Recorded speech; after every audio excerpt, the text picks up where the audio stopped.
Hey guys, today I was doing a hairstyle for the day since I was going to the mall. So I decided it was okay, let me sit down and then make a hairstyle so that we need a tutorial on how to do an easy hairstyle that is cute, even if you have old braids like mine. They are old now.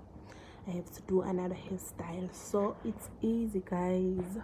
Into engiyenzile nje ukuthatha 2 of my hair, since vele ama-braids ami ngiwahlanganise together and then ngawapull up, and then these 2 parts ngiyithathe left and right, and then ngirotatisa ukuthi azokwazi ukuthi ayibamba ayilift up, since ngoba bengishilo ukuthi if ama-braids ase-old it's hard ukuthi wathole ese-cute. So kumele ama-hairstyles akho abe different nawo ukuze accommodate ama-braids akho the way esengakhona ukuze ahlale lokhu cute.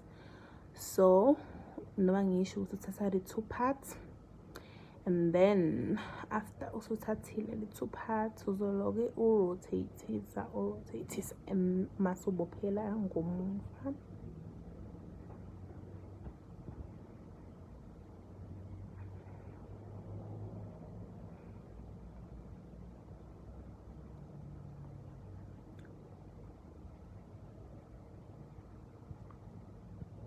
Yabona lana bese ngixakekile-ke ngoba inwele bese zi-tangled, like zibophelene, since they are ma-curls, kunama-curls.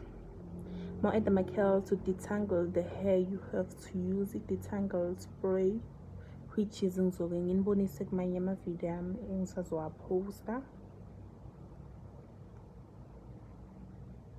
Akupheleli lapho, and then maso eda ispray esenza ukuthi abe soft and smooth, and then afterwards mina ngivamise uku-add i-Isoplus to make the curls and the braids shiny, because without the braids ukuthi abe shine i-hairstyle yakhe iba boring.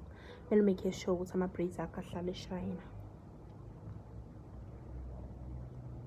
even noma ngabe egugile ukuze ahlale lokhu cute, even noma uselangeni azoloke cute.